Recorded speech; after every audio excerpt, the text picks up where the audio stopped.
Well, it was an intense day, to say the least, on Capitol Hill today as former acting ICE Director Tom Homan delivered an impassioned defense of Border Patrol agents ripping into the inaction of congressional lawmakers. Listen to this exchange with Illinois Democrat Jesus Garcia. Mr. Homan, I'm a father. Do you have children? How can you possibly allow this to happen under your watch? Do you not care? Is it because these children don't look like children that are around you? I don't get it. Have you ever held a deceased child in your arms? First of all, your comments are disgusting. I've served my country. I've served my country for 34 years. I find your comments disgusting as well. I've served my country for 34 years. And yes, I held a 5-year-old boy in my arms in back of that tractor trailer. I knelt down beside him and said a prayer for him because I knew what his last 30 minutes of his life were like. And I had a 5-year-old son at the time. What I've been trying to do my 34 years serving my nation is to save lives. So for you to sit there and insult my integrity and my love for my country and for children, that's why this whole thing needs to be fixed. And you're the member of Congress. We agree on that. Fix it. We agree on that, but I disagree. But I also disagree with your characterization of immigrants as prone to criminality. People for 3 decades on this. Gentleman's time has expired.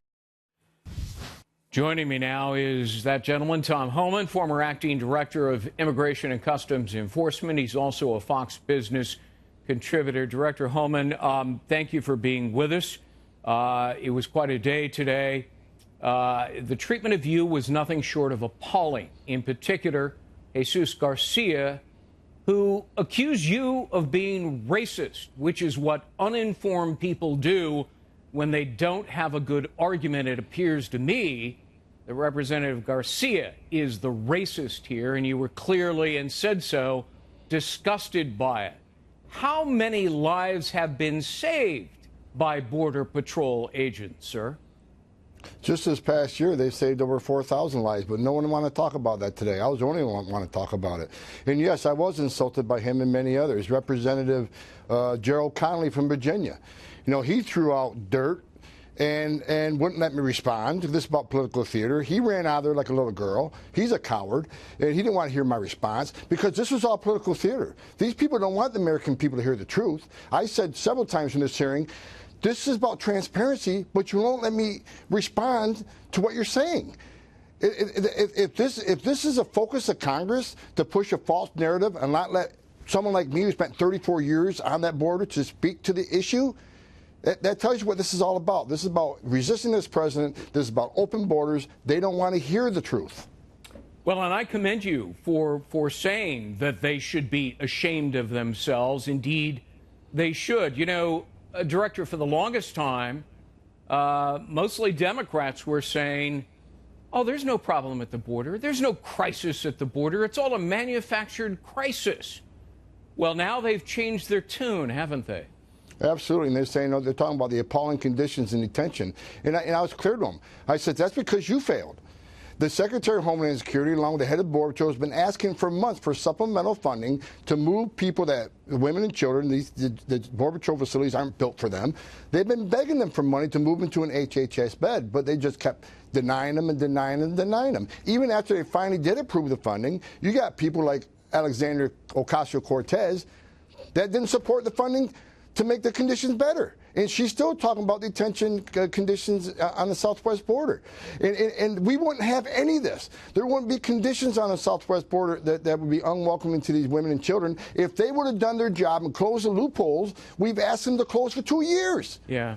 You mentioned Alexandria Ocasio-Cortez today, who demanded that she be sworn in to testify, which seemed to confuse the chairman because, you know, that's not normally what happens since you're a member of Congress. I want to play a clip and then get your reaction. Here it is. If I get arrested for DUI and I have a young child in the car, I'm going to be separated. When I was a police officer in New York and I arrested a father for domestic violence, I separated that father from his family. Mr. Homan, with all due respect, legal asylees are not charged with any crime. When you're in the country illegally, it's violation 8 United States Code 1325. Seeking asylum is legal. If you want to seek asylum, you go through the port of entry, do it the legal way. The Attorney General of the United States has made that clear. Okay. Unlawful presence in the United States is not a crime, but you are correct, sir, that coming into the United States illegally is a crime. Sneaking across the border is a crime. So AOC was engaging in her typically inane comments. And she's the one who continues to decry conditions at the border, and yet she voted hell no when it came time for a $4.6 billion in funding to relieve the conditions at the border. She's nothing but a hypocrite, correct? Oh, absolutely. And look, every time she opens her mouth, she's wrong. I mean, I've never heard her speak one time on immigration and she'd be accurate. I mean, I'm a career law enforcement officer, but it's astounding that a member of Congress, a legislator, does not realize entering this country is a crime. She ought to do her homework before she starts getting on her podium and saying things that aren't true.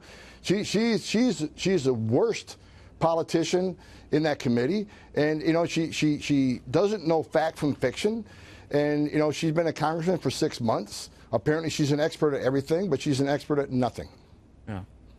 Yeah, she was a bartender less than a year ago. Not that I have anything against people like bartenders and waitresses and so forth, but it doesn't make you an expert on everything.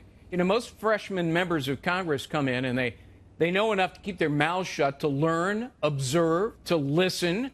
But no, she's an expert on everything. I want to go to a moment now where you were showing photographs of children and elderly people who had been victimized violently by illegal immigrants. Talk to us about that. There is they talked about family separation during the zero tolerance thing, and of course it's sad when a child's separated from a parent, but the parent's being prosecuted, and that happens to American families every day. And the separations, even though unfortunate, it's a necessary part of the legal system. If you and I got arrested tonight, as you said in an early clip, for DUI, and we have a child in the car, we're going to go to jail, and that child's going to go to CPS. That happens to American families every day. But they want a different set of rules for illegal aliens. So I wanted to show, I brought my own pictures of separations. These were children that were killed by illegal aliens, that some were released from sanctuary cities, or some was because of the open borders and abolish, all the talk that Democrats have. So I show a couple examples. One was a 5-month-old baby that was raped, sexually penetrated by an illegal alien, and died, was murdered. Another 5-year-old little girl that was raped and murdered. A 93-year-old lady that was raped multiple times and murdered. So I want to show, what?